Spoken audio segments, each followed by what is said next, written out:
Assalamualaikum warahmatullahi wabarakatuh. Kami dari kelompok 8 kelas farmasi C. Di sini kami akan mempresentasikan tugas tentang langkah-langkah praktik klinis. Berikut untuk anggota kelompok kami. Untuk case-nya, sebuah perusahaan farmasi mengembangkan senyawa baru sebagai obat antidiabetik. Sebelum melakukan uji klinis pada manusia, perusahaan meminta Anda sebagai bagian dari tim uji klinis untuk melakukan serangkaian pengujian terhadap senyawa tersebut. Anda diharuskan mengevaluasi efektivitas, keamanan, dan profil farmakokinetik dari senyawa tersebut.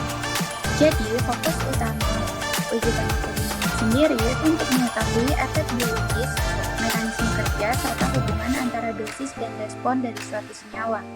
Pada senyawa antidiabetik, itu dilakukan pengujian untuk menilai efektivitas penurunan kadar glukosa darah, melihat mekanisme kerja seperti peningkatan sekresi atau sensitivitas insulin, serta menentukan IgG50 dan tentang dosis amannya.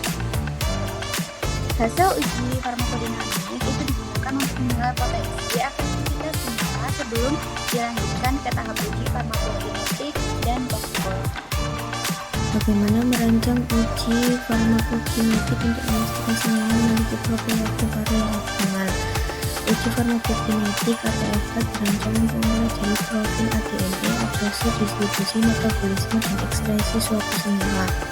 Rancangannya meliputi 1. Pemberian senyawa secara oral atau intravenous pada hewan uji, misalnya tikus atau kelinci.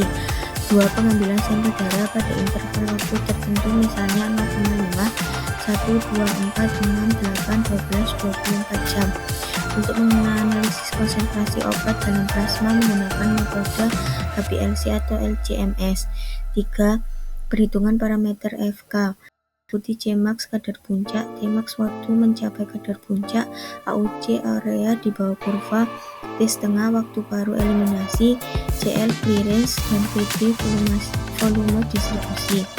Hasil evaluasi digunakan untuk menentukan interval pemberian dan dosis optimal agar diperoleh waktu paru yang sesuai untuk efek terapi yang berkelanjutan tanpa akumulasi toksik.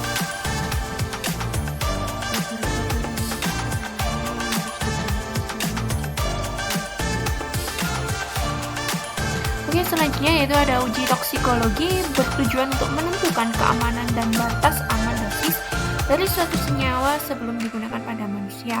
Ada beberapa parameter yang harus dipantau, meliputi 1. Klinis, yaitu ada berat badan, nafsu makan, aktivitas, dan gejala toksik, misalnya tremor atau letargi. Kedua, ada biokimia, yaitu fungsi hati seperti SGOT, SGPT, bilirubin, dan fungsi ginjal, kreatinin atau ureum.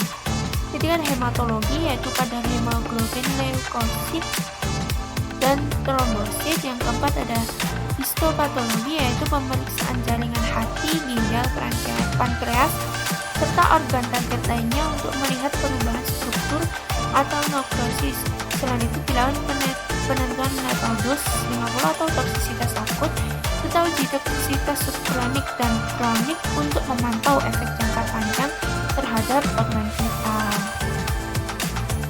Selanjutnya yang terakhir yaitu kesimpulan, yaitu dari semua yang dibahas itu ada langkah uji praklinik yang bertujuan untuk memastikan efektivitas, keamanan, dan profil farmakokinetik suatu senyawa sebelum diuji pada manusia. Tahapan utama yaitu ada uji farmakodinamik untuk menilai efek biologis dan mekanisme kerja senyawa seperti kemampuan menurunkan kadar glukosa darah serta menentukan dosis efektif dan rentang aman.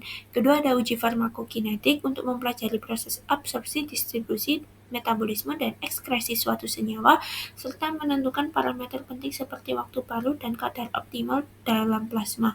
Ketiga, ada uji toksikologi untuk menilai keamanan senyawa melalui pengamanan klinis, biokimia, hematologi, dan histopatologi serta menentukan batas aman dosis atau lethal dose 50 baik pada paparan akut maupun kronik.